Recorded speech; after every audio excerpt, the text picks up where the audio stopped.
Welcome to English Easy. In this video, we'll talk about prepositional phrase, its definition, its structure, its functions, and the confusions or problems regarding prepositional phrase.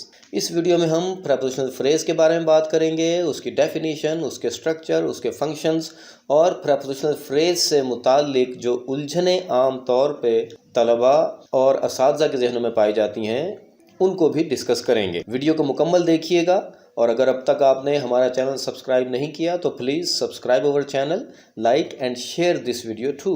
What is a phrase? A phrase is a group of words which make some sense but not full sense. Phrase अल्फाज का ऐसा group होता है जो meaning को एक हद तक क्लियर करता है लेकिन मुकम्मल तौर पर मीनिंग वाज़े नहीं करता। Let us proceed to prepositional phrase. A prepositional phrase consists of a preposition and its object. The preposition precedes its object and is the head of that phrase. एक prepositional phrase preposition और उसके object पर मुश्तमिल होता है। preposition हमेशा prepositional phrase के start में आता है, उसके शुरू में आता है और उस phrase का head होता है। यानी prepositional phrase का phrase head एक preposition होता है, यानी preposition के बगैर एक prepositional phrase अपना वजूद बरकरार नहीं रख सकता। Now we talk about the PS rule of prepositional phrase. PS rule means phrase structure rule. prepositional phrase का phrase structure rule होता है P plus NP, यानी preposition और उसके साथ एक noun phrase। Examples देखिए, the cat is in the room, तो इसमें आप देखें in preposition है और the room NP है। He hid her books under the table. Under the table एक prepositional phrase है यानी PP है, under preposition है और the table noun phrase है। The books under the table are hers. इसमें भी prepositional phrase under the table है, under preposition है और the table NP यानी noun phrase है। Let us talk about the functions of prepositional phrase because it creates a lot of confusions among the students and the teachers also. Prepositional phrase के दो ही functions हैं, या तो ये adjective के तौर पर काम करता है या फिर adverb के तौर पे काम करता है। जब ये adjective के तौर पे काम करता है तो हम इसे adjectival phrase भी कहते हैं और जब adverb phrase के तौर पे काम करता है तो फिर हम इसे adverbial phrase भी कह सकते हैं। functions के लिहाज से ही prepositional phrases को एडजेक्टिव प्रपोजिशनल फ्रेज भी कहते हैं और एडवर्ब प्रपोजिशनल फ्रेज भी कहते हैं। अगर प्रपोजिशनल फ्रेज एडजेक्टिव का काम करे तो उसे हम एडजेक्टिव प्रपोजिशनल फ्रेज या एडजेक्टाइवल फ्रेज कहते हैं और अगर प्रपोजिशनल फ्रेज एडवर्ब फ्रेज का काम करे यानी एडवर्ब का काम करे तो फिर हम उसे एडवर्बियल फ्रेज या एडवर्ब प्रपोजिशनल फ्रेज भी कहते हैं। आइए इन दोनों फंक्शंस को एक एक एग्जाम्पल की मदद से समझने की कोशिश करते हैं। Let us try to understand both of these functions of prepositional phrases with the help of examples.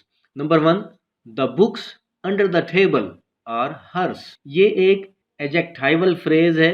Adjective वो word होता है जो किसी noun को qualify करता है, which adds to the meaning of a noun.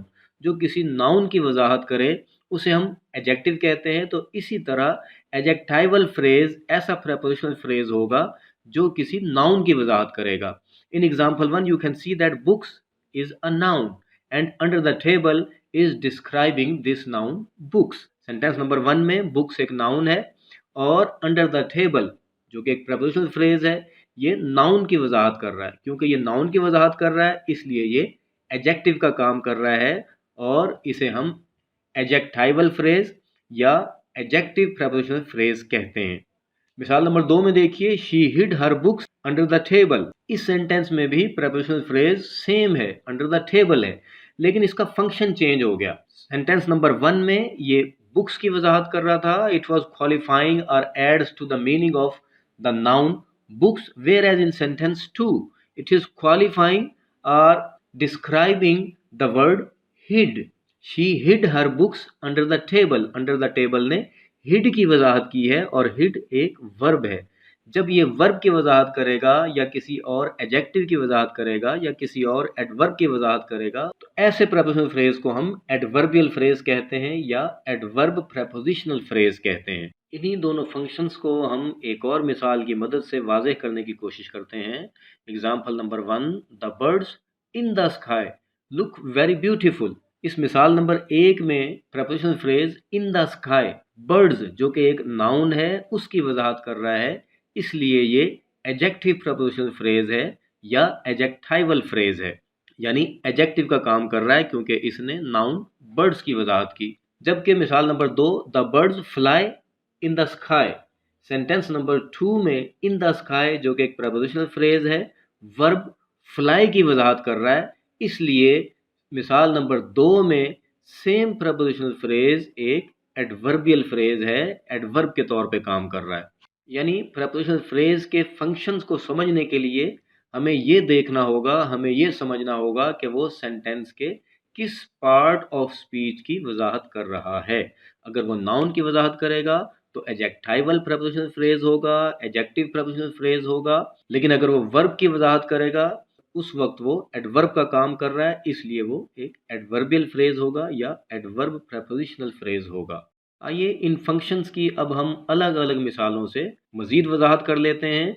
Prepositional phrase as an adjective phrase, adjective phrase prepositional किस वक्त एडजेक्टिव फ्रेज के तौर पर काम कर रहा है, ये पहचानने के लिए याद रखिए कि it answers the question which one, कि ये सवाल विच वन का जवाब दे रहा होगा जब ये एडजेक्टिव फ्रेज होगा।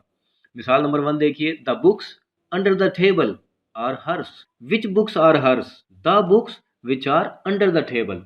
तो इसने विच वन का आंसर किया, तो ये यहाँ पे एडजेक्टिव फ्रेज है। मिसाल नंबर 2 में देखिए, I want to study the history of Turkish art, which history, history of Turkish art. इसने नाउन हिस्ट्री की वजाहत की है, नाउन हिस्ट्री को क्वालिफाई किया है, इसलिए ये एडजेक्टिव फ्रेज है, एडजेक्टिव का काम कर रहा है। Example number 3, the umbrella with broken handle is mine, which umbrella is mine, the umbrella with a broken handle. तो इस विद अ ब्रोकन हैंडल ने अम्ब्रेला यानी एक नाउन की वजाहत की और विच अम्ब्रेला का जवाब दिया यानी विच वन का जवाब दिया, तो ये एडजेक्टिव फ्रेज है। आइए इसी तरह मिसालों की मदद से हम देखते हैं कि प्रपोजिशनल फ्रेज किस वक्त एडवर्ब फ्रेज होगा। मिसाल नंबर 1 देखिए, she goes to office on foot, which one के अलावा अगर किसी क्वेश्चन का जवाब दे रहा होगा तो उस वक्त प्रपोजिशनल फ्रेज एडवर्बियल फ्रेज होगा। मिसाल के तौर पे नंबर 1 में देखिए, she goes to office, where she goes to office, इसने वेयर का जवाब दिया, टू ऑफिस, तो ये एडवर्बियल फ्रेज है।